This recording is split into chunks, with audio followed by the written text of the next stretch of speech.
kızlar. Bayramınız mübarek olsun.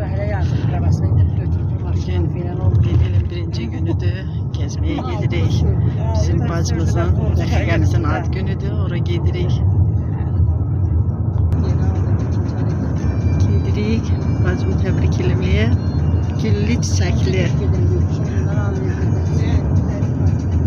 Şəhər gözəl bəzəyiblər.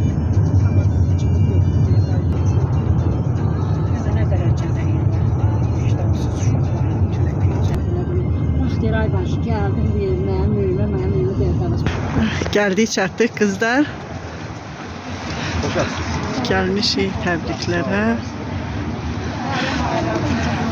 Da bizim kızlar da yığılıblar. Yığılıblar. Xoş geldik çatdıq. Səbəbkarı gözləyirik.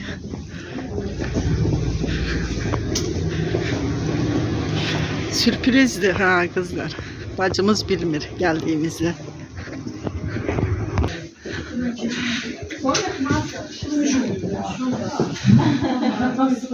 Bacımıza sürpriz eləmişik kızlar. Onun xəbəri yoxdur burada.